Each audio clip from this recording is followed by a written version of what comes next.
25, 26, 27, 28, 29, 30। अब अभी तक आप अकेले हैं, दूसरा जना आया नहीं है, तो अगर ये मास्क है आपके पास तो ठीक है, नहीं तो आप मरीज का मुंह टेढ़ा करके, ये हाथ है इसको माथे पे रख के और अपना यूं हाथ बना के और उससे हवा दे सकते हैं कि जितनी भी ऑक्सीजन आपके पास है 15-16% अगर वो पहुंचती है तो ठीक है। अगर आपके पास मास्क है जगह पर, जैसे किसी हॉस्पिटल में या फिर स्कूल में, तो वहां किट होता है, तो ये मास्क आपको लगाना है। जो वी शेप होता है मास्क का वो आना चाहिए अपने नाक और सर के बीच वाला जो हिस्सा होता है वहां पे, और जो नीचे वाला मोटा हिस्सा है वो आना चाहिए यहाँ पे ठुड्डी पे। ये मास्क आपको लगाना है। मास्क लगाने के बाद आपको हाथ से सर को पीछे करना है और मास्क को ऊपर से अपने अंगूठे से और उंगली से दबाना है, और जो ठुड्डी होती है उसको इन दो उंगलियों से दूसरे हाथ की इसको ऊपर करना है। इसको ऊपर करने के बाद आप सांस देंगे तो छाती को साथ में देखना है,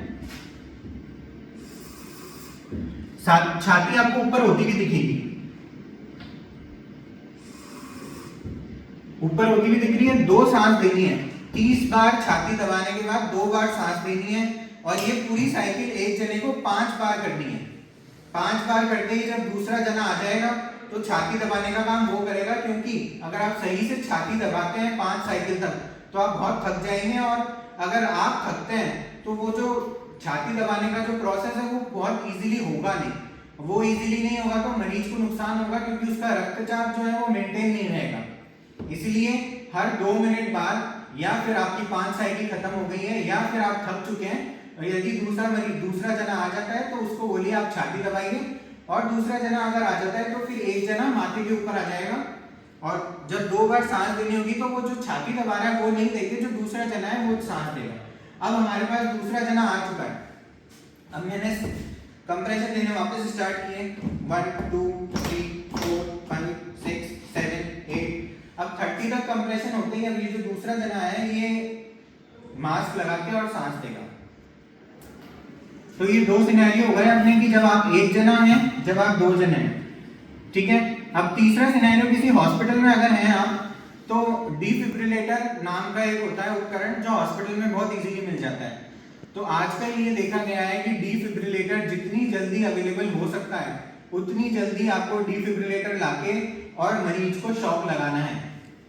तो सबसे पहले आप वो जो तो हॉस्पिटल में रहेंगे तो आपके पास खूब जगह होंगे। हॉस्पिटल में अगर आप रहेंगे तो आपके पास खूब जने होंगे। तो एक जना छाती दबाने का काम करेगा, एक जना सांस देगा, या तो वो ट्यूब डाल के दे दे, अगर ट्यूब डालने में सक्षम है तो ट्यूब डाल दे, नहीं तो मास्क से भी सांस दिया जा सकता है। और तीसरा जना जो है वो डिफिब्रिलेटर ले आएगा। और भी जने हैं तो आप उनको बोल सकते हैं कि इसके कैनुला लगा दो और दवाई दे दो।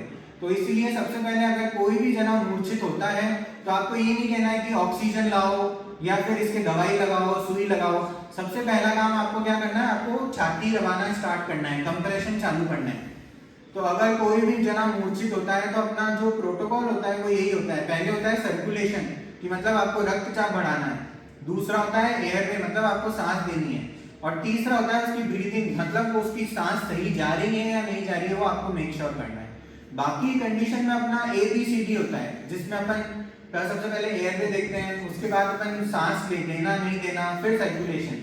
पर अगर कोई भी जना मूर्छित है